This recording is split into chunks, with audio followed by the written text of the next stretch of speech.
oficina, mas a ideia é a gente já ir pensando nesses eixos, como é que eu faço isso com a criança? Mas aqui tinha um exemplo do que foi pensado e, né, pedagogicamente é uma coisa importante, né, para que dê voz.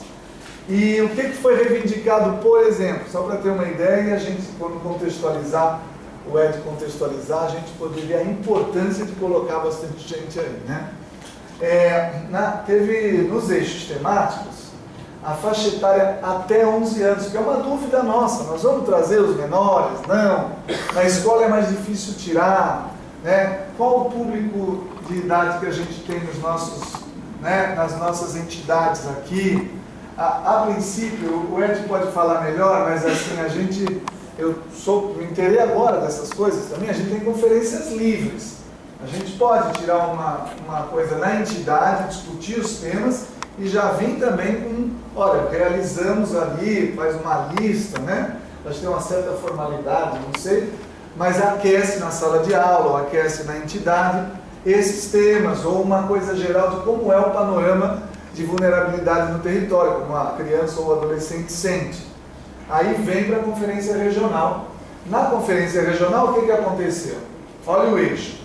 Os avanços em 2014, que as crianças até 11 anos, depois tem as de 12 a 14, disseram o seguinte: foi legal que teve favela que virou prédio, né? E também mais áreas de lazer na região que a gente viu, né? Isso acharam avanços. O seu João já ficou bravo aqui quando teve pedra em praça, né, seu João? Com certeza. Já dando um passinho atrás disso se a gente fosse, e criou aí, né, uma discussão. Tem escolas próximas de casa. As crianças com menos de 11. Legal. Obrigado. Aí se a gente vai passando, aí cada entidade pode pôr aqui do ladinho, mas a gente vai distribuir, né? Pode, claro, muito obrigado. Aí há dificuldades. Crianças de até 11 anos. Muita gente sem moradia. Falta de segurança. E a quadra do céu, caminho do mar, quebrada. Eu estava falando com o João, isso eu acompanhei agora de perto, e ela teve até uma briga, era para ser destinada para outra coisa, né? Pode falar, fala. Então, eu faço parte do conselho lá do Céu Caminho do Mar e tinha uma proposta lá de um jogador de futebol em transformar a quadra que era da comunidade para uma outra modalidade. Quer dizer, então muda o foco dos céus. Aí, infelizmente, eu fui voto vencido, né? Só teve um professor e um outro rapaz da comunidade que me apoiaram na fala. Aí a gente chamou a Dre para representar, acabou até o engenheiro também do lado. E nós conseguimos reverter isso daí. Porque uma coisa que é criada num modelo específico, a gente não pode desfazer esse modelo, ainda mais criado numa lúdica das crianças, uma reivindicação de criança. Então não é uma coisa que eu fiz uma fala minha, não. A gente está dentro da comunidade, então a gente sabe o que acontece dentro da comunidade. E graças a Deus, a compreensão da direção do Céu Caminho do Mar, nós conseguimos reverter. Hoje está lá sendo refeito, eles revisaram o que iam fazer e hoje está lá sendo reformada a sala, a quadra para poder contemplar a comunidade. Então, isso é trabalho das crianças, isso é trabalho da comunidade. A gente só toma a frente, embora a gente sempre tenha um não, mas a gente tem que correr atrás do sim, das coisas, dos objetivos. Ô João, deixa eu falar, até para registro é o seguinte, não é agradecer no céu não, porque a gestão do céu era contra aquela reforma da quadra. Foi a comunidade que bateu o pé e queria a quadra completa para usar para a comunidade, não para uma empresa que ia usar lá. Primeiro era uma empresa que queria treinar o time de vôlei, depois tinha outra empresa que queria só usar metade da quadra. Nós fizemos com o João, nós fizemos uma série de ofícios exigimos lá da secretaria, lá, com quem eram os laudos, como é que estava lá. Aí não tinha dinheiro, não tinha 40 mil para reformar a quadra, arrumaram 360 mil para arrumar o céu. Né, Terezinha? Terezinha também acompanhou isso. Então eu estou falando para vocês porque teve uma briga depois dizendo que foi a direção do céu que conseguiu a verba da quadra. Isso é mentira. Foi a comunidade que peitou, inclusive o conselheiro tutelar, é bom lembrar isso, o conselho de escola, o conselho gestor do céu, não está havendo participação das crianças, porque diz que a escola não libera a criança para participar. Entendeu? Então, quer dizer, a gente está falando de participação das crianças, tem o conselho, tem as crianças eleitas e não pode participar. Não pode porque fica no horário comprometido. Só para finalizar. Então, só para vocês entenderem. A nossa briga de sociedade civil, quando eu falei que a gente tem um fórum que é independente do governo, é porque a gente vai lá e fiscaliza, a gente não compõe com o governo, não. A gente apresenta a proposta e o governo que tem que compor com a gente. Se não compor com a gente vai para o Ministério Público. Desculpa, tá? E que a Dre também pode nos ajudar nesse sentido, porque o conselho é composto pelas crianças também. Só que até hoje, desde quando começou, nunca teve. Gente, olha, você tem razão quanto as crianças. Elas são convidadas, eu sou bibliotecária, já tenho inúmeros projetos com a EMF, as crianças são convidadas, até numa das reuniões apresentou um professor que coordena lá a equipe das crianças, né? Esqueci o nome, como é que chama, não é? Grêmio e tal, eles não comparecem. Então, nesse quesito das crianças não estarem presentes na reunião, não tem nada a ver com a gestão, com a biblioteca e tal.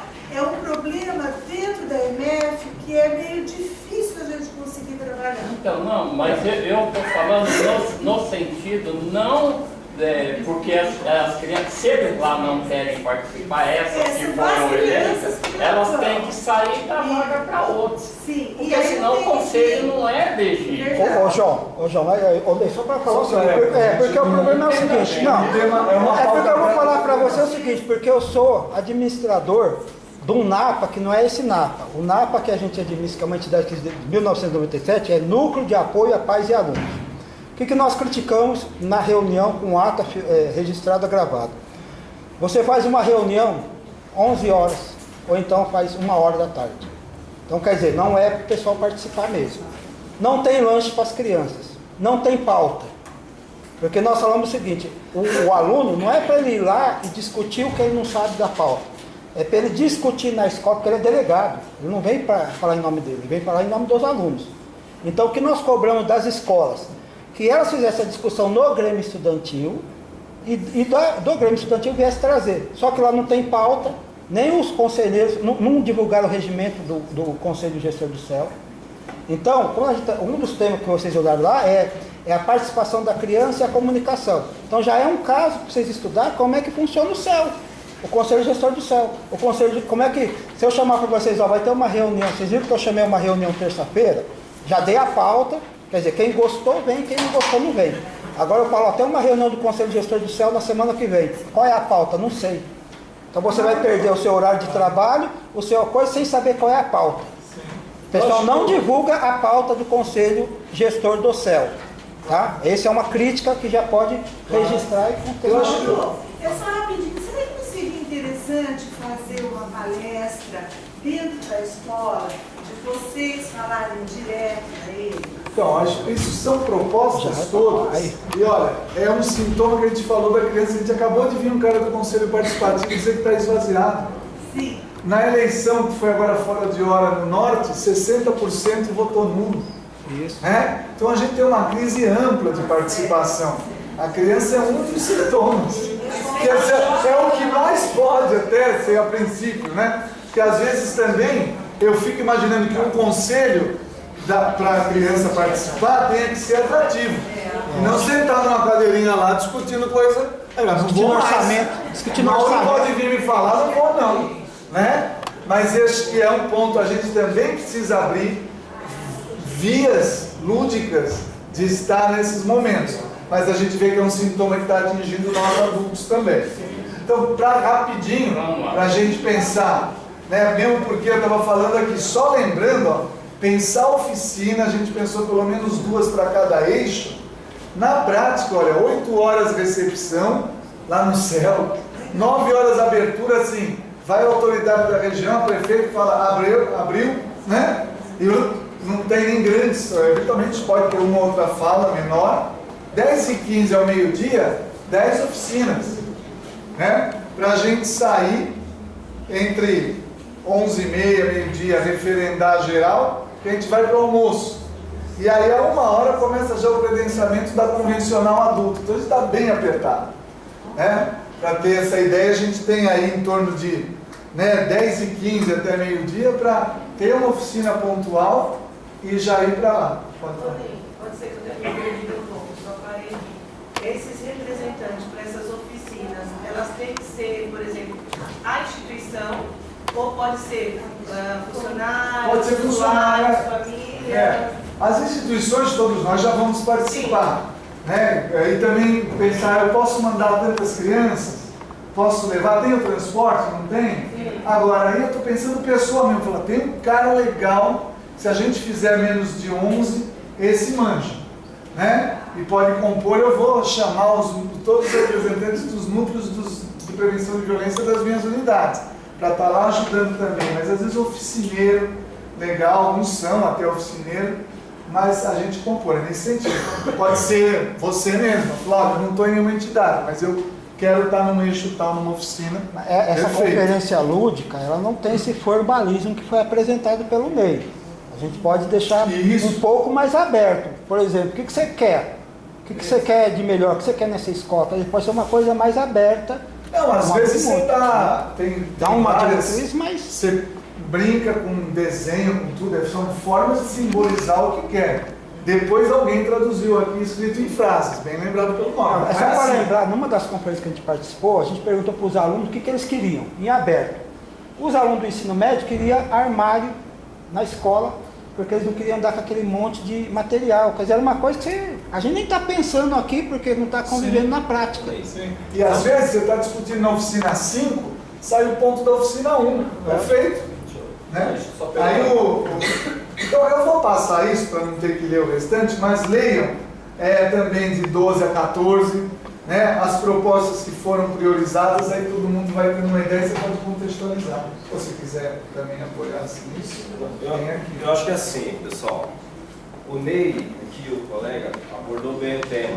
O que a gente vai fazer nas conferências? É só estimular a participação da criança e adolescente no evento.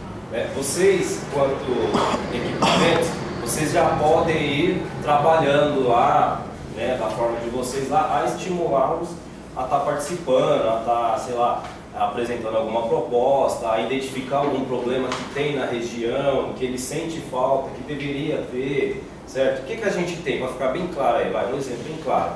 Existem vários pancadões na região, certo? Por que existe? Tem área de lazer? Não tem área de lazer. Então, se não tem área de lazer, o menino vai fazer o lazer dele na rua. Ou ou aquele espertão que oferta tal tipo para ter tal tipo de lucro, acaba dando com a mão e tirando com a outra, certo? Mas por quê? Porque foi aquele cara que incentivou aquela prática.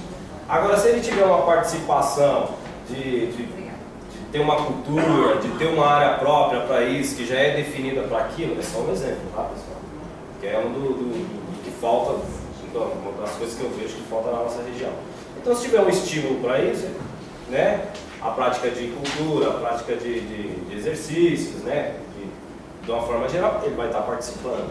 Até uns 3 anos atrás, quando eu participei do Conselho Participativo, as pessoas vieram e falaram sobre galpão.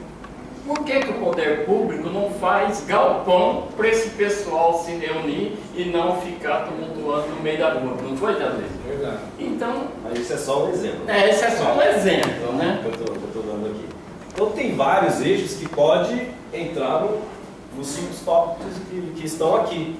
O que vocês podem fazer lá dentro do equipamento de vocês é estimular, né? Até por laboratório mesmo. Vamos conversar aqui e tal. Eu acredito que vocês já fazem isso, né?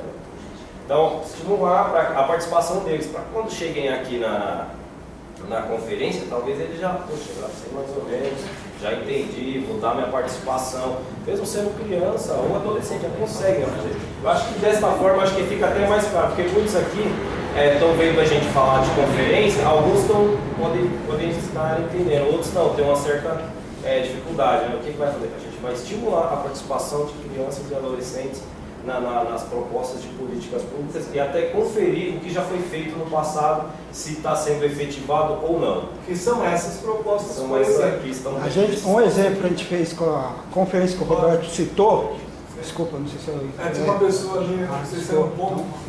Passa, Pode? passa na... Da